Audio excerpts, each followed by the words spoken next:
Coming up, Craig Chester joins Illeana in just a minute.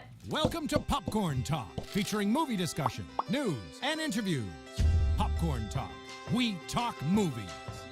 And now, it's the I Blame Dennis Hopper podcast, starring Illeana Douglas. Eavesdrop with Illeana as she interviews Hollywood's most prominent players about filmmaking, acting, and what really happens on the set of your favorite flicks and TV shows. Hello, everyone. It's Illeana Douglas. Welcome to the I Blame Dennis Hopper podcast. Hi, Dennis. I'm here with my lovely co-host, Tamara Berg. Hi, everybody. I'm kind of jealous because your bangs look better than mine today. It could be because I cut mine with a nail scissors as I am. You did not. Yeah. Oh my God, you're ridiculous. Sometimes it turns out really well. And sometimes you got to swish them to the side. Swish them to the side. The thing is, I just got back from Turner Classic Movies. I was in Atlanta shooting for something for November about this program I did with Kino Lorber, executive produced Pioneers of Silent Cinema, which is an incredible DVD that needs to be, you can purchase it for your film-loving friends for the holidays, yeah. Thank you. And they did my hair so nicely. I tried to get away with one more day. Didn't quite work. This is where the headphones come in handy. Yes. To cover up part, because we're constantly cursing our headphones here because they mess up our hair and they really screw with my acupuncture needles that I sometimes have in my ears and can't wear earrings. There's so many reasons to not like the headphones, but they do an important job. I like them. And I know you do. And one of the things that they also do is accessorize one's hair. Yes. Fit it in kindly. Nicely. Okay, a couple other housekeeping things, which I have to do. I just did a video for them. You're going to be getting your video, Scarecrow Video, in Seattle, Washington. What an amazing site. Check them out. I just learned about them. I'm hopefully going to be going to Seattle, Washington in a couple months. Hopefully something is in the works. You should. It's a beautiful place. I've never been there. I can't wait to go. I can't believe you haven't been there. I'm going there on Monday. But they're doing a little kind of Kickstarter fundraiser thing, and we're giving away some books for them, and also signed books. Signed books, yes. And not signed by me, but signed by other people. No, I'm kidding. And the Pioneers DVD they will be getting. And then also tonight on Turner Classic Movies, tune in at 5 p.m. here, 8 p.m. Eastern Time. More of Carol Burnett and Funny Ladies. And tonight we talk about Judy Holliday, her insights on Judy Holliday, one of my favorites. Yes. Gene Hagen from Singing in the Rain. I'm not sure who else we have on deck, but I'm pretty excited about Judy Holliday. She was actually, I think she was on Broadway at the same time as Judy Holliday, so she had some insights into meeting her. There's no one that Carol Burnett has not met. Of course. I mean, she met Mae West, for God's sakes. No kidding. But there was no one that I mentioned. I mean, Lucille Ball was her mentor. She's an incredible lady. So I have a question for you. A lot of times when we are doing the podcast, some of the more interesting conversation happens out in front of snacks before and after we come in here. We make our own snacks. So we make amazing snacks. Yeah. Let's face it. People talk about them on Twitter. That's how we get people here. Hey there, Marshall Bell. So did you have some of that sort of, casual conversation with Carol Burnett? How'd it go?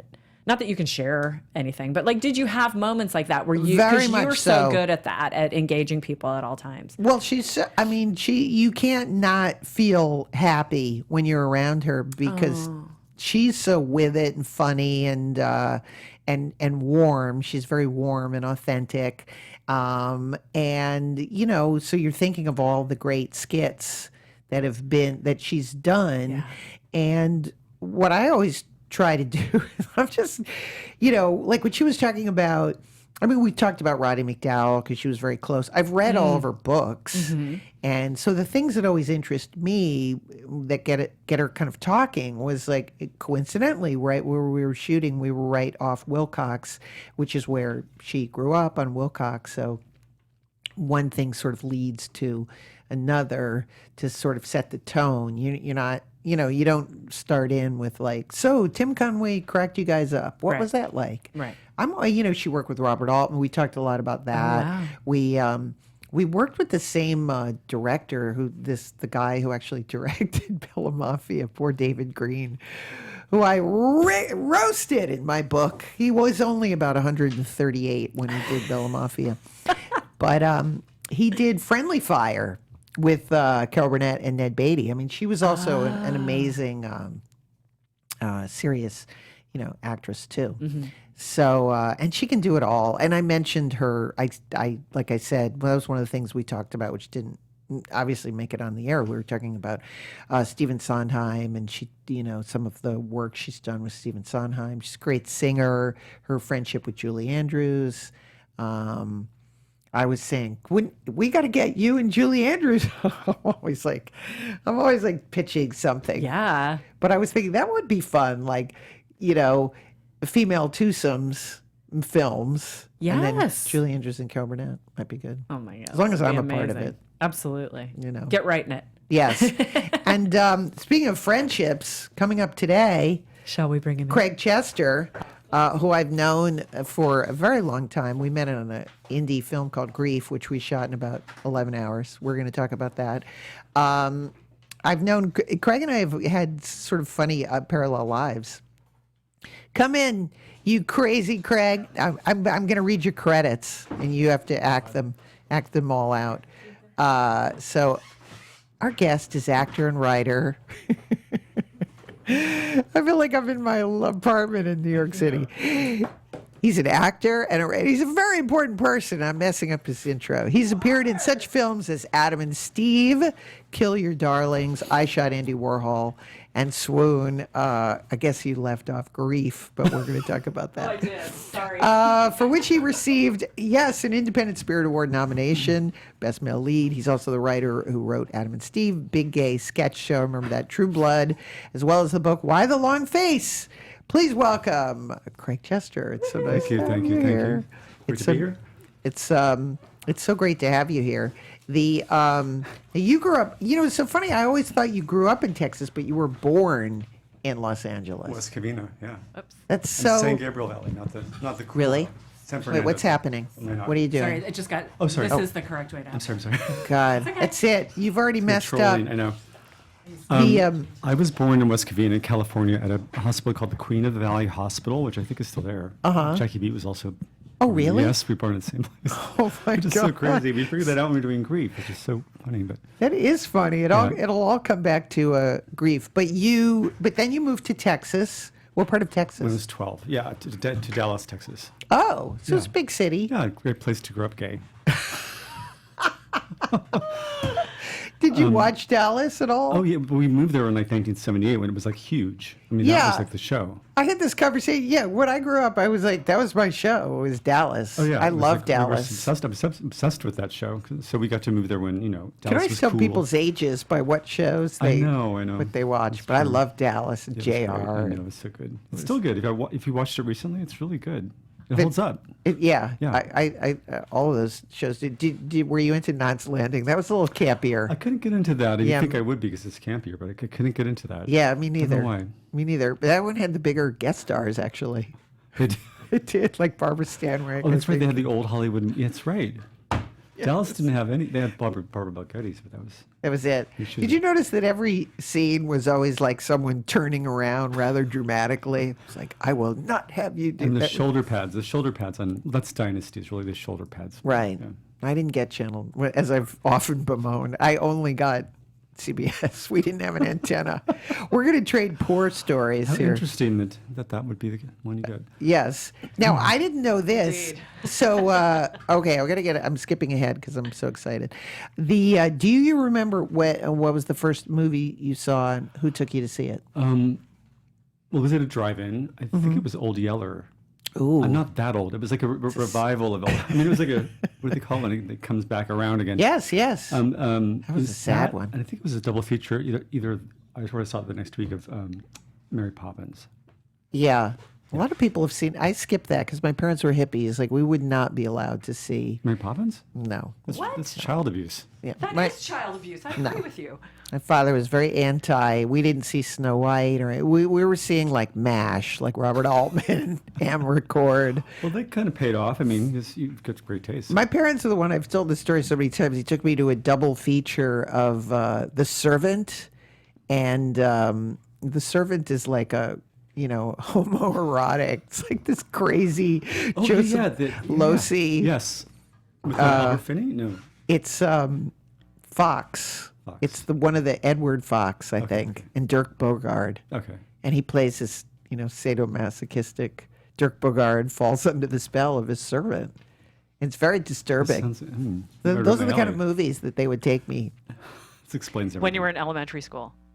Yeah, because they were because we couldn't afford a babysitter, so they would just bring you. We went to the drive-ins. Yeah, when we went to the drive-ins. The first indoor movie I saw was Star Wars. Oh, really? I think, or Close Encounters. I'm sure. I miss Star Wars too. I was seeing New York, I think, across the street. I was like, I saw that in Queens with my grandmother. And I was like, where are all those people lining up? And that was like that phenomenon of that, people lining up and seeing movies. Yeah, it was first like big blockbuster. Dressing up in costume and things like that. So when you were such a great storyteller, who do you get was your family good storytellers? My grandma. So she was. I mean, my family is mostly women. Like I think I was the only boy of my generation. Like all female cousins. My aunts were not married. They're divorced or whatever. So it was always like I was around women my whole life. Surrounded by women, and just even and my mom too. Like whenever I call, it's just like it's always like. You're not going to believe what happened. Uncle Leroy was here the other day, and he got up and his pants fell down. I'm like, well, we just started laughing. I'm like, did he have underwear on? She's like, I didn't look. It's every time I call, there's like a story like that. And so like, I think it's just my family is like, they know that they're performing in a way. They're sort of, my mom's like playing the part of my mom. My dad's sort of playing the part of my dad. So there's this performative quality to everyone in my family that they're sort of like, they're kind of on all the time. And I just was like, a great audience. And my grandma was probably the best storyteller. She had like sort of a wild life. She dated Merle Haggard in the 50s. Ooh, I love that. Yeah, she like rode around in the back of his pickup truck to go to honky tonks. And my God. So, there was a lot of that. My grandma was a storyteller. Her name is Gay, too, which is... It's her name fault. is Gay. She'd be like, hi, I'm Gay. Everyone would laugh. And your dad, I never knew your dad was in a band? Oh, yeah. My dad was a lead singer in a rock band, yeah. You never mentioned, I don't remember you ever mentioning this. That's so weird. Yeah, in West Covina, my whole childhood, he was like pumping gas at a gas station and like performing in a band. They think they opened for Ike and Tina Turner like a couple of times, but when they were on the skids, like doing Holiday Inns and stuff. Yeah. But yeah, they recorded a record and yeah. And did he play music at home? Bass.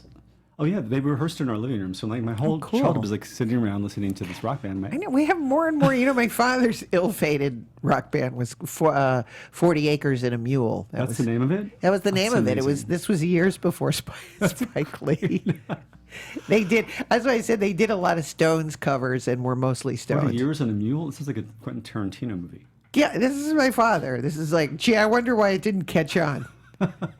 My dad's band was called Whiskey. It's a good name. The record that they cut was called "You Break My Face." Oh no! You break my face. Mm-hmm. Yeah, Wait. Love song. Apparently. It was like, "Babe, you break my face." It was like I don't know much about it. But like, it was that kind of like, "I'm mad at you, so I love you" kind of thing. Like, and how did your parents meet? Because everything I know about you is mainly with your mom, and I don't know too much about your dad. My dad is a fascinating guy. I mean, he delivered. My mom worked at Walgreens at the soda fountain. She was a soda fountain jerk, and that's what they call it, right? Yes. Yeah. You're not disparaging her by saying that. And my dad delivered the ice, and that's how they met. He delivered the ice to Walgreens. Oh my God! I like that. That's a good meet cute. Now I go to Walgreens to get my antidepressant medicines to deal with my childhood. It comes full circle. Equally sweet. It all comes. And how did you get into acting? Were you as a kid or? I mean, I was in high school, just like I had to pick an elective and I didn't know what I wanted to do. My mom was like, well, he likes to watch TV, so acting's on TV, so she signed me for theater or whatever. Right. And it was a terrible actor. It was a really, really bad actor, but the worst actor in the school. I was always getting like townsperson number 2. I was always sitting on a bench or something. But then like when I got depressed in my junior year, I fell in love with a boy. I got depressed, and then like I was a great actor the next year. Like once I got like, depressed, I was like, oh, there's like life is intense and deep and weird. And then I was like, I was really good the next year. So weird. Leads. Well, you wrote the book, which is called Why the Long Face, which is many years later, but that was about growing up and you had to have this facial surgery, which sounds like incredibly intense. Especially for that era. Well, this is now they can do like computers and they show you what you're going to look like. Back then, you go into the knife and you have no idea what's going to happen. Saying. You just like, roll the dice, hope it turns out okay. And I'm sure that when you were a kid, it's not like you had a choice. Nowadays things get talked over, but I'm sure it's like, next week we've scheduled your facial reconstruction. I couldn't. Well, I mean, I had like a deformed jaw mostly, and I didn't have a chin. So when I was 16 or so, I think there was a guy in our church who was an orthodontist, and he came up to me. He's like, "You have long face syndrome," and I'm like, "What?" He's like, "You have long face syndrome." I'm like, "Okay." And then he talked to my parents, and he's like, "There's people that can help you with that." So he introduced me to this maxillofacial expert in Dallas, and the doctor's name is Dr. Sin. We met him through this guy in church, Dr. Sin, and he changed my life. I mean, I had a year's worth of operations. They rebuilt my face. How many years? 1 year's worth of 3 operations over the course of a year. So it basically was like on the couch for like a year in bed, watching old movies. That was my education to movies. My dad was like, you're going to go to New York and be an actor. Yeah. Here's a Streetcar Named Desire, and he'd always bring home these VHS tapes of old movies, and that's how I sort of fell in love with acting even more. Montgomery Clift for the first time I saw him. Yes, and so then he's going to play a major part in your life. Shut up! Stop talking. Talk more about me. We're having an in-joke with our own ghosts around. Shut up, Peter, Dennis, Jerry. We're all here. Getting crowded in here. And you went to New York City, and we were both at the same ill-fated school. They hated us. Right. They did. I did not name them in the school. I just referred to them as the acting school that hated me. And then I went to the neighborhood playhouse, and they loved me. Yeah. But we both were at the American Academy. They just didn't see 1 ounce of talent in me. Me neither. How about you? Not at all. Not at all. I mean,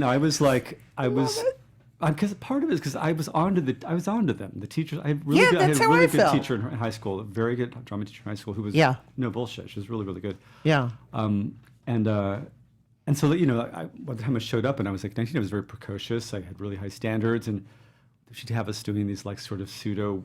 Yeah, you're a bird. You're a big bird. You're a flapping bird. I remember that was something. And your private private space, where like you'd have go in your private space in your mind, and then people would come in and poke you, and you'd be like, "Stop poking me! I'm crying."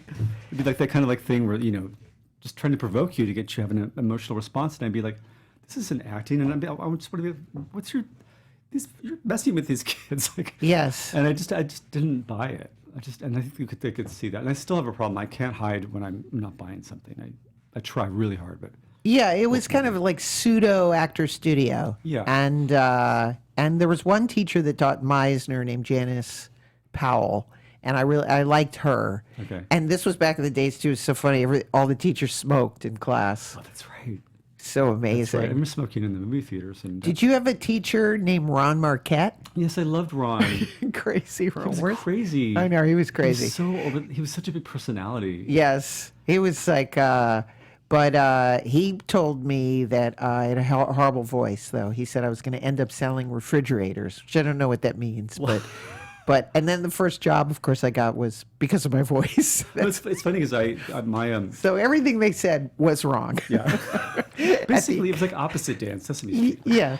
Everything's the opposite of what's happening right now. You'll never work because of that voice. Oh, yeah. But I had a teacher, I forget who it was, but I was doing a monologues from Spoon River Anthology, which was a big thing there. And she said, "You've got to get rid of that accent. You sound like Sue Ellen on Dallas." I had a slight Southern accent from Texas, and I'm like, it all comes around to Dallas. You sound like Sue, and it was really like, I sound like a gay Texan, And so that it got me rid of my accent. I mean, it did. Yeah, well, that was their, to be, and my famous, I said this in the book, the head of the school, his name was Harrietta Paterka. And at the end of the year, I remember like you're waiting to see if you're going to get asked back or whatever. And she came up to me in the lobby and she shook my hand and said, "Goodbye, Illeana." And that was a subtle hint that I would not be asked back. Me and Lou Mastillo, who's now on a television the show. people who didn't get asked back were the people I saw working. It's crazy. And then years later, Harrietta was run over by a bus. Oh, yeah. She was? I didn't know that. Yeah, she was on her bike. She got hit by a bike or something. I don't know. Maybe I'm fantasizing. Hit by a refrigerator. She was run over. Couldn't see it. Just like she couldn't see my talent. She couldn't see that gigantic bus right in front of her. And I'm not sad at all just saying that. 'Cause I remember how mean that was. Yeah, it was really mean. And they were a mean school. They were mean, and I didn't care. I was like, yeah, I know. I mean, I got. You both got out of it. well, it's amazing. So my question is that again, where does that belief in yourself somehow come from? Even though people are telling you, people told me, you have no talent and that voice. But I was like, I know, here we are. Yeah. I was like, you're wrong. I'm right. And did you have that same? Yeah. Yeah. I think it's a part of it is just like the arrogance of youth, I think, on some level. But yeah. But I always knew that I knew I would be an actor. I didn't know how it would happen or if I'd be doing community theater. I knew that I was going to be an actor. So when I got Swoon, I just was like, everyone was jumping up and down. Oh my God. And I was sort of like, okay, yeah, that's why I'm here. I'm got to go to work. And yeah, I didn't really buy into all that stuff. It just was sort of like, this is what I'm supposed to do. And you got Swoon, as I recall, from an backstage. Does backstage, does it still exist? I wonder. I think maybe it's online. I don't even know. I don't know. But back in the day, you actually that was the thing. You got little extra jobs and things like that. I mean, that was what happened was sort of an accident because we made it as a short film and we had enough footage to make it into a feature. So it just sort of happened that it became this thing and it was sort of came along right when the core cinema thing was exploding. Part of that. But so we were. I mean, I just thought I was doing a short film out of backstage, and it was shot in black and white. It was shot in black and white. Ellen Kurst did the cinematography. She became quite famous. She's so good. It was her first movie, her first non-documentary film. Yeah. I just was so complete. I mean, it was like 3 months of auditions. It was really I didn't know that. Process. Yeah. And you were partnered up with a lot of different actors, and Dan Schleckett, who wound up playing opposite me, was the first person I read with, and then 3 months later, we were back together again, and we were auditioning again. And it was funny when I did this documentary, which was called "Everybody Just Stay Calm," about doing independent films, and you told this funny story about working with Tom Kalin because you didn't know any better. He would just go there, and it was like you'd be in the swamp. I'm sitting on I forgot about that. I was sitting on a beehive. Or like a wasp's nest or something. They were shooting, and you didn't care. And they're like, I'm standing on a bunch of wasps. Okay. Almost action. And they're like, I had these like really thick wool pants. I was like period 1920s. Yeah. And so they were trying to sting me, but they couldn't sting me. Oh. But it was crazy. And so the movie comes out. Do you remember what year it was? 92. 92. Wow. It came out while we were shooting Grief, actually. And it was huge. You were nominated for an Independent Spirit Award, which was a really big deal in those days. Now the Spirit Awards is basically like Oscars light. The pre-Oscar. Yeah. But back in the day, for an independent film, it was especially very low budget. Yeah. What Swoon was. It was a big hit and really put you on the map. Yeah. And why did you decide? Because I know my agents were. I had done Cape Fear. And I remember that, yeah. And Alive. Yeah. You just come from Alive, I think, because you were really thin. I just come from Alive. I know that was my goal weight. I love to look back at pictures. I'm like, I look good then. But yeah, my agents were like, why are you doing this gay film? But I met Richard Glatzer to party, and we just sort of hit it off. Yeah. Richard. I said, "You seem like somebody that would be into Edgar Ulmer," and it was so obscure, and he started laughing, and then he was into Edgar Ulmer. But how did you get into grief? I was at Sundance with Swoon, and it was there was a lot of buzz around the movie, and so we met. We met at a party, at Mickey Cottrell's annual gay party. Yeah, and Brad Pitt was there. He was not gay, but he was at the party and drunk. These cool people were there, and. Back in the day. I just met him at a party. This is how I got a lot of my jobs, just going out, meeting people. Yeah. And just running into people. It's sort of you sort of trusted that fate would take you someplace, and then it would happen. And so I met Richard at a party, and the next day he slipped the script into my box at the hotel where I was at, whatever, and I read it, and I loved it. But he was also offered this other movie at the same time called The Wedding Planner, which is an Ang Lee movie. Oh, right. One of his first, I think his first English-speaking movie. And, part of the boyfriend in that, and I had to make a decision. I met with Aang and I met with Richard, and I decided to go with Richard because I thought the part was better. Yeah, and I'm so glad I did. Although Aang, I think, did pretty well for himself after that. But that's funny. He was in the documentary too. Oh, really? Oh. Nobody knew who he was. Oh my God, that's so funny. But now I look like I'm Sybil the Soothsayer. You are, well, and I loved him. He wanted me to play a version of him, so that was big responsibility in a way. Kind of weird. Yeah. And so we all met. That's how we met. It was on Grief. And Jackie Beat was in the film playing. And now, of course, it seems so commonplace. But Jackie Beat was playing a woman, playing the boss in the movie. And did we take some heat for that? For people thinking he was doing Divine? I think, he dealt with that a lot his whole career, I think. He's such a good actor. He's such a good actor. Yeah. He's so smart. He's one of the funniest person I've ever met. I mean, just so sharp. And, we're still friends. We hang out. We see his shows. Do you remember the time we were all in the little Volkswagen going up the hill with Jackie? Wait, was that my Volkswagen? I think it was mine. I think it was. We had a little Flintstones moment. I think we were going up Whitley. That's right. We were going up Whitley. That's where I lived. I lived on Whitley. Oh my God. The car wouldn't go before we started. Jackie. Oh, look, there's a picture. Carlton. Jackie. Carlton, who was one of the dancers with, he was probably the most famous of us. Yeah. He was one of Madonna's dancers. He was in Truth or Dare, which that was a huge thing. It was big. But so how many days we shot the movie in, 7 days? I think it was 7, then we did 3 bonus days a little while later. Yeah, we did the pickup. Yeah, we just shot that. It's funny because the scenes that we shot later are pretty obvious. They look totally different. Well, I remember we shot literally next to a generator or something. Literally there's some gigantic heating unit. When the fence fell on my head, do you remember that? Oh. Like a barbed wire fence gate as I was walking in, fell on me and hooked me in the head and pulled me to the ground. Ow. Yeah, it was a lot of and it was is he go to the hospital? I don't think so. Okay, action. So yes. Most of my life was I remember, live action. I remember that was again where one of the stories was, we're losing the light, cry. You have to cry now. That's right. That's right. Carlton was the one who came up to me and whispered into my ear and told me what would make me cry, basically. Aww. Because we were very close. And it was also, we worked with Alexis Arquette, who also was considered at the time very famous. Yeah, he was coming off of what was the movie, Last Exit to Brooklyn? Yes, which he was brilliant in.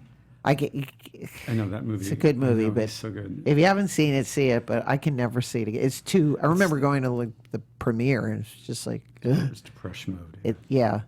But boy, is it you see all the people that we hung out with. Yeah. I mean, he was, but he kept falling asleep. We had a love scene. I was very excited to have a love scene with another gay man, which is rare. Yeah, this movie is very ahead of its time. Yeah, I think it was the first gay movie that wasn't like a porno. I think that it actually had a storyline. And it was actually well, it was about AIDS in it, but it was actually comedy, which is sort of unusual. Alexis kept falling asleep during our love scene. We'd be kissing and he'd be like, oh God, that's not. Stay awake, please. And then the movie got into Sundance, which seemed very surprising. But that again, I have this crazy memory of the snow and we were sort of it was so cold. Yeah, we were. We were kind of outside the mainstream. We were so indie that it wasn't even considered to be popular. People had different reactions to the movie too. I remember people were like, they loved or hated it. Yeah. I remember like, didn't you fall asleep like with your coat on or something? Oh my God. Yeah. That was and it was like that dry heat from the electric heat, and it was like you woke up early, you were so dehydrated. Well, that was like, back in the day where you'd all like 11. Crashing. You'd just be in. Yeah. But I remember not knowing the altitude, and I went out and had too much to drink. I think it was champagne. And I literally woke up with my face on the floor and wearing my parka. I remember that. With my hands like still in my pockets. Like my arms were completely numb. I wish I could have had that on video. I remember waking up like, where am I? I remember because you don't really drink, so I remember it was funny. And I remember there was an actor who shall remain nameless, but he hit on me, and I was very excited. Oh, the Brad Pitt. It was somebody pretty famous.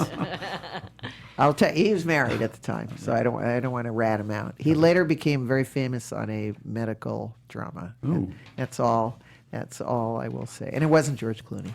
That's what I Another thing was that you worked with Joanne Woodward. I never knew that. I did. Joanne is the one who told me to pursue my acting career through Backstage Magazine. Really? Yes, because I met her at Sarah Lawrence College. She went back to school in her 50s to get her history degree, and I thought that was so cool. And I was there. I was a campus wife. I was not going to college, but my boyfriend was, so I was like working in the publications office, and I don't know what I was doing. I was a campus wife. I was 23 or something. Wow. And I met her. They could audition for plays at Sarah Lawrence, even though if you were a student. So because there was a shortage of male students, so I auditioned for this play which she wrote called The Lover, and I got the lead and became friends with her and became friends with her and Paul and Dr. Clea, and they were like the first famous people I ever met. And and they were really good role models because they were very consciously mentoring me. There were those kinds of people, and it was a great experience. The play was about Alzheimer's. About Beatrice Lilly. It was based on Beatrice Lilly and her gay husband, basically. Oh. And so it was really, that's how I got it.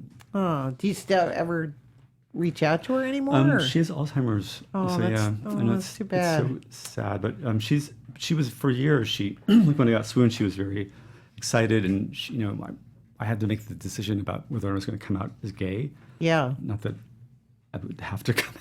I think. Well, it was in those days. It was a big deal. Back then, you couldn't. Yeah, it was way before Ellen, and now it's lucrative in some ways. But back then, it was a career killer. So I remember going to her and just being like, "Why do I?" And her and Paul and just being like, "What do I? I don't know what to do." And they were just like, "Just be gay." I'm like, "Really? Just be gay. Be yourself." And they were the ones because I respected them so much. I mean, they're amazing, and so that's really why I was like, I'm gay, and came out, and I had so much interesting life and career since I had. Yeah, that's true. It's like, what would have been the alternative? I mean, because we were out here at the same time, and you're auditioning for television shows, and like there was no gay characters on. No, if they were, they were really flamboyant, or like they were. I was never the right kind of gay to work on television. Like Paul Lynde. Yeah, I was like either slightly too gay or slightly not gay enough. Like somewhere in between, like too literate. Yeah. And so then after Grief, this was your one title era. Swoon, Grief, Frisk, and then Frisk. My next movie, yeah. And I remember doing Frisk, and then we joked about it because like the budgets were getting smaller and smaller of their movies. And you said eventually you're going to be doing home video, and then guess what? That's what everything is now. I know. There is no more film, and we're all doing web series. And I always think of what you said. So, yeah, that was a moment. And what was Frisk like? Because that was a dark film. Frisk was I was really into that part. I mean, it was I played like this drug addicted hooker, prostitute, basically, and so it was. I mean, it was. I'm really proud of my work in that movie, even though the movie is so intense and so dark. And but he was Todd Verow and just a lot of underground films. Still, very prolific guy, and that was we shot in San Francisco, and it was fun. Those are the days where like you're just doing movie after movie, right? Every year it was like I sort of, I mean, I like a movie at Sundance every year for probably 7 years, and I was always going. So going to Sundance was literally like, I'm going to Sundance. Remember how fun it was? Yeah, it was really. Now when you go, it's like organized and so it's such a big deal now too. Yeah. Like back then it was like nobody knew what Sundance was. When Swoon was there, it was like no one had heard of it. So. Right. Or Grief. Or Grief, it's true. I mean, it was sort of starting to get some publicity. Like, Entertainment Weekly did a thing about Jackie or something, or you, or something about the movie, and I remember that being a big deal. Cause it was really... Well, that's where I met. I remember, thank God I did Grief, because then that's how I met Allison Anders, and then really? That's how I ended up, working with working with her. So it was there were good years. I always I look back on the catalogs and I see the people that we met or. We were lucky to be part of that whole thing in the 90s. And then we went back when you had your book out. That's right. You were so supportive of my book because you gave me a quote for the jacket, I remember. Yes. And something about if Noel Coward grew up in a trailer park, he would be Craig Chester. Well, that's good. I like that. That's a really good quote. I'd read a book with that quote. That's a good one. I did a reading there. You were really fun. You introduced me. It was really fun. Yeah, we had fun. That was another fun time we had at Sundance. So then you did I Shot Andy Warhol too, which is another sort of cool. Some of these movies seem like they're now that the Sundance Channel, when the Sundance Channel first started, they were showing all these indie movies. Now it's just like with TV, they don't show the movies anymore. So some of these movies that we did in the 90s are really hard to see. Yeah, they are. I Shot Andy Warhol was it was actually a big deal at the time. And you think there'd be more, I'd see it on syndication, or I get a residual check once in a while. I don't think I for 15 cents, something. I don't think I get any all the indies, I don't think I. But I mean, once in a while. But I mean, so I was surprised that but I don't see it. I don't see it that much, and it's such a good movie. And Lily Taylor is so brilliant. Yes. And then what was the thing where you went to London and you hung out with Brooke Shields? Oh, that was called The Misadventures of Margaret, which was never released in the United States. Okay. But I remember getting. I still have postcards. I keep everything. So I have postcards from you, that's so nice. You were hanging out there. But postcards were nice. Nice to send a postcard. I know. Yeah. You were hanging out with Brooke Shields. Well, I was thinking Brooke and I had the same schedule. We were sort of very similar schedules on the show, the movie. And so she just married Andre Agassi, and he was in town for Wimbledon was happening, but he couldn't play because he had an injury. Yeah. And so he was kind of cranky. And so Brooke was I was with her all the time. We hung out all the time, and I really liked her. From the moment I met her, I just liked her. And that was one of those weird things too. Where we're the same age. I've grown up with her. She's grown up while I've grown up. And I'm 13. Brooke Shields is 13. And so I was sort of tracking her, in a way. And so then I got to meet her, and she just was so great. She's so nice. And then I met her mom, and back in New York, we went to see Kiss Me Guido together. So I mean, it was fun. But then Andre and Brooke were having some hard times, and it was, you were there on her. I was there. I was a third wheel a lot. I'm always a third wheel. That's my favorite place to be. I'm always that's always my part. Me too. Yeah, I've never been to Paris. They were going to go to Paris one day, Andre and Brooke, and I was I'm going to take the tube down there, and I was like, I don't want to go to Paris and be the third wheel. I want to go to Paris on my honeymoon. I've never gone to Paris. I'm 52. I should probably go soon. So you could have been there. No, but I mean, it was that was She was amazing. I love her. She's a sweetheart. So I never get to see that movie. And then Kiss Me Guido was kind of, again, sort of a big hit, wasn't it? For the indies? Paramount released it. That was a part I played. I remember I was up for the lead in that. And but they wanted someone, they just wanted to go in a different direction. So I, well, what about this other part, this drag queen role? And no one could see me in that part. So I went down to, where did I go? In the village somewhere. And I got, where was it? I don't remember. But I had a drag queen make me up and drag, and I had a Marilyn Monroe drag, blonde wig and the whole thing. And I walked across Washington Square Park and dragged. It was winter too, to go to my audition. And I walked in, and I was in full drag, and none of the other guys they were in drag. And that's how I got the part. So my God! Determined. Were you sitting there going, "This was"? And nobody thought it was funny. Every movie I'd done to that point was me in a corner with a razor blade poised to my wrist. And that was all the parts I played were so sad, and I just wanted to do something really crazy and fun. And that was that. And then you also did a funny stint on Sex and the City. I'm doing the best of before you became a writer. And what was that like? That was I was writing my book at the time, and I had not seen the show actually, and I knew about it. Of course, it was the fourth season, but and so I I went to this. I got Carrie Barden offered me the part, so I went to. Carrie Barden is a casting very director. famous casting director. And so he offered me the part, playing this clerk at Hermes who sells Kim Cattrall, Samantha, a Birkin bag. And so I went to set, in the morning, like at Hermes, and I'm sitting there, and Kim Cattrall's there, and I'm like, "Hi, I'm Craig," and she's like, "Hi," and I was just sort of happy to be doing something that's not writing my book, to be acting, for a change. And she goes, "I'm writing a book too," and I'm like, "Really? What's it about?" And she's like, "Sex." And then I had no idea who her character was. And so we did the scene, and she was really supportive and super great. And we played around with it a lot. And then it became like the Birkin bag thing became like a thing. Yeah. But when that aired, I watched the show for the first time, and I'm like, "Oh, this is good."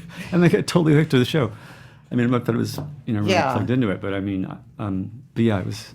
But that was an interesting moment because were you thinking about transitioning to writing? No, I mean, I always think that I was. That's hard for me. Like, how did it? You got offered the. I got the book. opportunity I got to the write. book I got the book deal I was at a party telling stories about being gay in Hollywood and like funny stories about auditioning and stuff. And I've never really kind of gay. And so this editor was like, "Will you write this as a book proposal?" And I said, "Sure." So I did it, and then I got this book deal. And I didn't even have an agent or anything. I had to call like famous writer friends and be like, what do I do? And so I got this book deal, and I wrote the book, and that's how I got into television. Actually, it was through that book. My book was read by Don Roos and Lisa Kudrow, and Dan Bukatinsky read it, and they wanted to do a series based on my mom, basically, and so my childhood. So that's how I got into TV. Which is what I do now. Oh, and what happened to that? Did it get? It was bought by Showtime.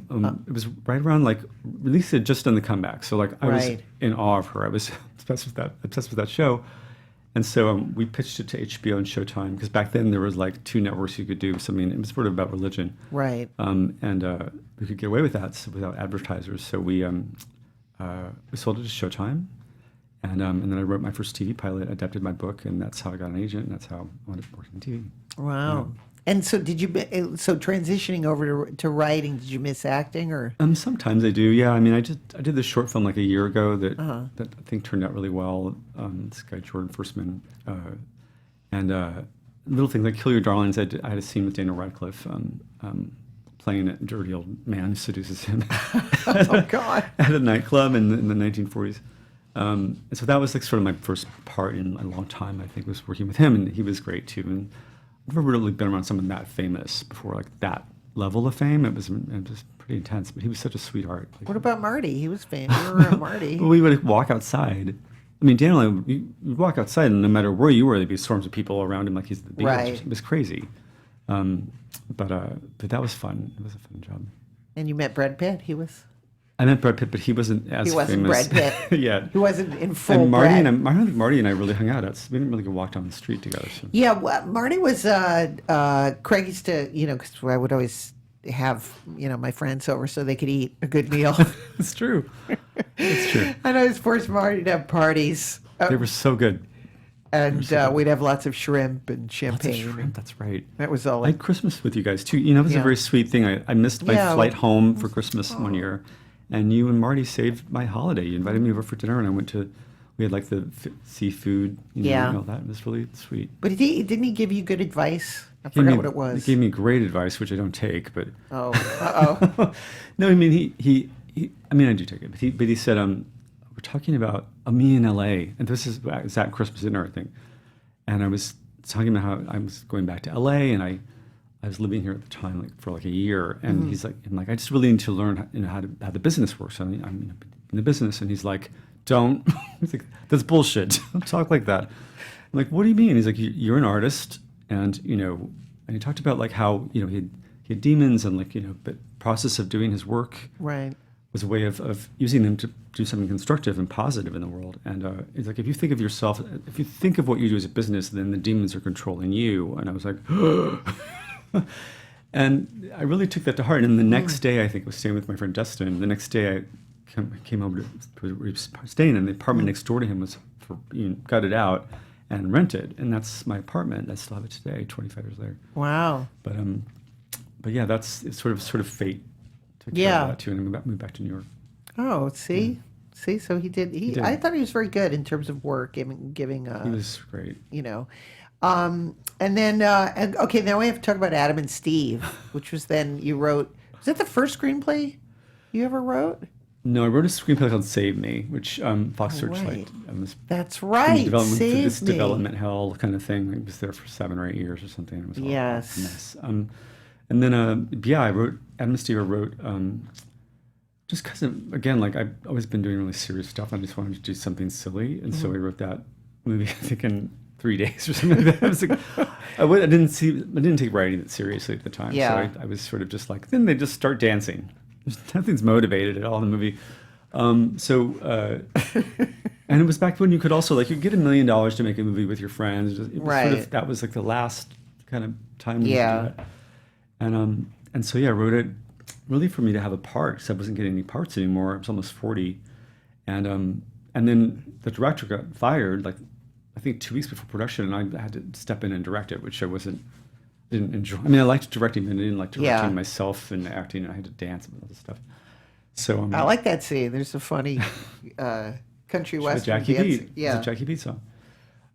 So that was like, you were in a lot of the readings, the early readings of Adam and Steve playing Rhonda. And yes, before Parker Posey took over for me. Story of my life. Story of my life. As has Sarah Jessica Parker, too. Really? Is that true? Oh. Yeah, I wrote a project, and they said, God, we love this for Sarah Jessica Parker. So they got rid of me. What was it called? Divorce? It was called Life Without Dick. And it's interesting because there's been similar sort of things. It's about a girl who had no talent except to kill people.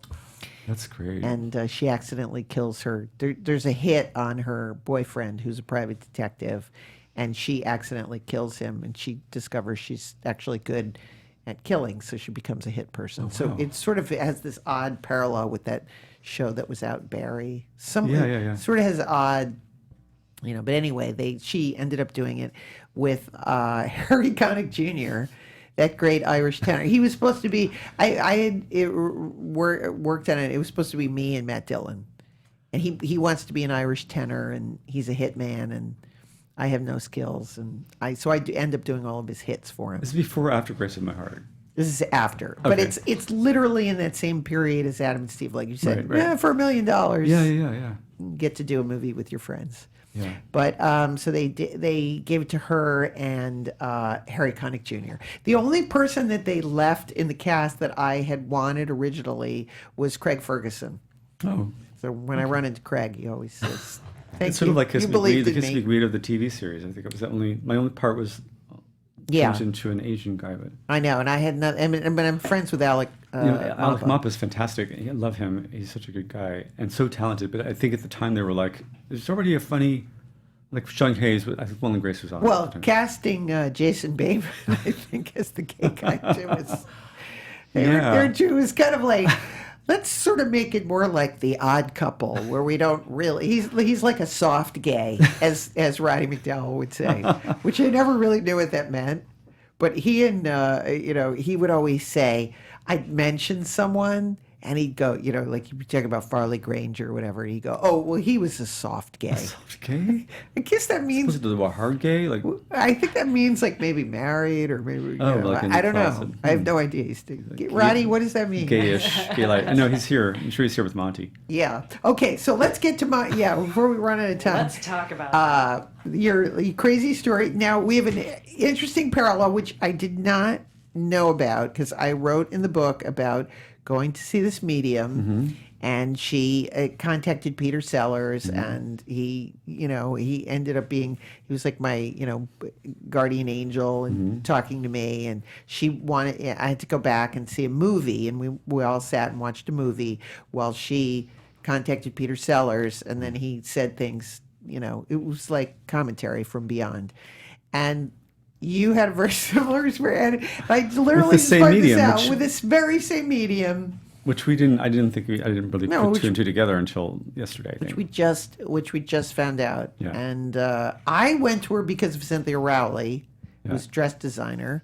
She was supposed to go with me, and then she ended up flaking out, and that's how I met her. But anyway, I had this experience. I didn't stay in contact. But so you went there, and she contacted Montgomery Clift, and he ended up haunting you. Yeah, for like a year. But then I went to her. I'd never seen a psychic before. So my friend Michael suggested I was going to meet her because I was being courted by Hollywood to direct these comedies and become big budget comedies. And so, and as I said, I didn't really enjoy directing. So, but it needed money. So I'm like, maybe I'll go make some money. And so that's how I met her. But she started talking about Montgomery Clift was around me. I wasn't really there for that reason. And I have always had a thing about Montgomery Clift since I was probably 19 years old. First time I saw him in A Place in the Sun was when I was recuperating from my face surgeries, and I had this visceral reaction to him the first time I saw his face. I had this physical reaction to him, and then I got up and I got scared and I locked all the doors in the house, my parents' house, and I felt creeped out. And years later, I was like, maybe that's because I felt Monty was there, because that's So this psychic told me that Montgomery Clift had been around me since I was younger and was guiding me, and we had sort of like the opposite life in a way. Like he was in the closet, I was openly gay. Like we had very similar dynamics in our personal lives, and so anyway, it just I thought she Googled me and she was pulling my leg, and so a very nice lady, goodbye. And a month later I was in LA, and my dad introduced me to this woman Joanne and her husband Sam, because they wanted to get into the movie business somehow, and I was doing it. Just my dad was showing me off, so I just went to this dinner at Orso, and while I was talking about being gay in Hollywood. They were asking me who's gay in Hollywood, and I was like Kevin Spacey, and they're like, no, Jodie Foster, no. They're like clutching their pearls, it's shocked. This is back then when people actually didn't even suspect that. So and then I said it's always been that way. Rick Hudson, Montgomery Clift. When I said Montgomery Clift's name, this woman, Joanne, just sort of sat up and was like sort of telling me, he's around you. He's been around you for a long time. She told me a lot of the stuff that Reverend Catherine told me in New York. And so it just was like this, like a month apart. It was really, really weird. I couldn't find a logical explanation for it. So that's how it all began. And she started calling me every day. Joanne started calling me almost every day, saying like, Monty's here, he wants to get to work on his scripts. You have to write for him. He doesn't like how he's gone down in history, and he wants you to set the record straight. And okay, so I'm being commissioned to write a script on spec, no pay. By spirit. By spirit, while I'm going up for these, Revenge of the Nerds remakes movies and Blades of Glory, and so it was a very weird time in my life. But then she started telling me stuff that was impossible for her to know, and I just went down the rabbit hole and I got sucked into it. And I'm writing. I told the story on NPR on this show called Unfictional. And then it won a bunch of awards, and now it was optioned by HBO. So now I'm adapting that true story into a movie for HBO, which is where I'm the central character. Craig Chester is there. And that's really weird, and I'm so sick of myself. And you had to sell your life rights. Yeah. I mean, it's not a good idea for me to sit down. Who represented Monty? Who represented Monty on the other side? Is it? Yeah. I don't know. Who's their Dallin agent out there? I'm sure there are. I don't know. I'm not sure. I mean, he's a publicist, and Anyway, okay. So my last question I want to ask is you're working on something else, which is kind of interesting. Which I don't know if you can talk about. Jessica Parker actually. Yeah, producing this show. Get out. It's a show called Meg. I've written the first 3 episodes, but Sarah Jessica's producing it. It's set in the future. It's about a woman who gets a clone of herself to know herself. It's a great idea. And she doesn't really like herself. I know, I love it. And so it's an actress acting opposite herself, and it's a lot of it's fun. It's really fun. And Charles Randolph is the showrunner who wrote The Big Short, won the Oscar for that, and some fun people. So wow, yeah. It sounds like you're very busy. I'm not too busy to come to my house not for at parties. all. No, I'm not. Especially if there's shrimp and champagne. And we have the best parties too. That's true. That's We have to name drop that one of the best parties I ever had was with when I was working with John Schlesinger, and then Richard Glatzer came over with his boyfriend Wash. And at the time, Wash, he's directed the film Colette. Yeah. But back in the day, talk about underground, nudge, nudge, wink, wink. think male underground Underpants. films. And everyone was all a titter at the party. They were like, "Does John Schlesinger know who he's talking to?" I'm sure John did. He had made the movie Fluffer. Yeah, they made The Fluffer. He also directed a porn movie in Parker Posey's house, which I never told her this. Oh. No. She was making Scream, I think. Scream 3 or something. Or maybe it was Best in Show, but I was house sitting for her in LA, and Wash came over and he's like, "Can I shoot in here?" And I'm like, "Sure." Wait, that's not the house she had by the Japanese restaurant Yeah, up in the hills? Yeah. The hills, 'cause it had a great view. And Yes. so, I remember that Wash place. shot a movie called The Devil is a Bottom. At her house. And her living room was on her Love in front it. of the fireplace. And I came home and it was like, there was these two guys. And Oh, dear. that was those were the days. And now he's like, he directed Still Alice with Richard, with Julianne Moore, which won the Oscar. Yeah. So And you never know. That's what I love about Hollywood. Is it? I know, you never know. You could one day they're in a living room, and then those are the kind of things that I accidentally bring up. Like, I know, we were at the same party. I don't know you. Stop talking to me. And that would be somebody like, Jason Lee. Whoever. When you sometimes you run into people at airports. Oh yeah. And then like later on you're at a party and you're like, no, remember we were in Toronto? I don't know you. I get really people come up to me and like baggage comes in, and I get really embarrassed and weird. You do? It throws me off. I feel like it's a given. If you're in show business and you're in an airport or a plane, you have to go up and I say hi to them. Yeah, I met John C. Reilly at baggage claim. See, he came up to me. I tried to talk to William Hurt, and he didn't want to have anything to do with me. And he was very, very angry. We were both at immigration. Showing our visas or whatever. You have something better to do, but why not talk to Illeana? He was in a bad mood. Yeah. It's okay. I still respect him and admire him. But not that Jason Lee. No way. I don't like that when people say they don't know you and they've never met you. It's a power trip. See if you can find a story where Illeana talks about Jason Lee. We talked about it on the podcast a while back. We did? Yeah, we did. I don't remember who our guest was. Any opportunity to run him down, I'm there. Because I don't like when people do that. It's a power trip. It's weird. Maybe they really just don't. Call him on it. Be like, no, I think they. No, I kept doing it. I kept saying, no, but we were at the, and he was like, I don't know you. That's just what it's called pretending. You pretend that you met the person if you don't remember them, and just it's polite manners. It's like be nice. I think the idea is you're at a party, right? Yeah. We were at Carrie Fisher's party, and he doesn't want to waste time talking to me. He's got there was other people he needed to talk to, maybe. And Carrie Fisher's my higher power. I said that in the. Yes, you did. I love her. I miss Carrie Fisher's parties. They were the best. Really? I want to hear about that. God. Every year you get to see people like Warren Beatty and Jack Nicholson eating fried chicken. It would be like, that's all I care about, seeing famous people. Eating fried chicken. Yeah. That's your next book. The title. Famous people eating fried chicken. I'm as shallow as a puddle. That's the only reason I got into show business. Anyway, thanks so much for having me. This has been fun. Look for Craig's upcoming projects, the HBO film I Am Montgomery Clift and the series Meg, and you can find him on Twitter and Instagram at Craig Chester. And yes, thank you for being with us. Mr. Craig Chester. Sorry, at Mr. Craig Chester.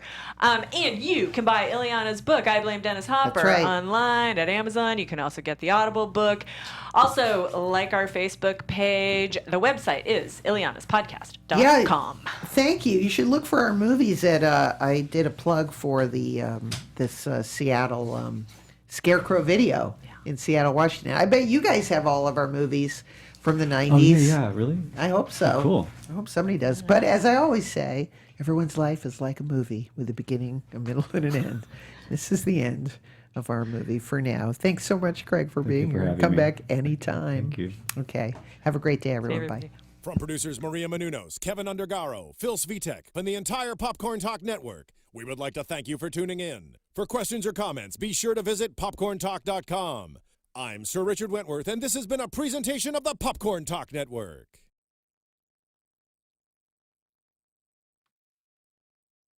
The views expressed herein are those of the hosts only and do not necessarily reflect the views of AfterBuzz TV or its owners or principals.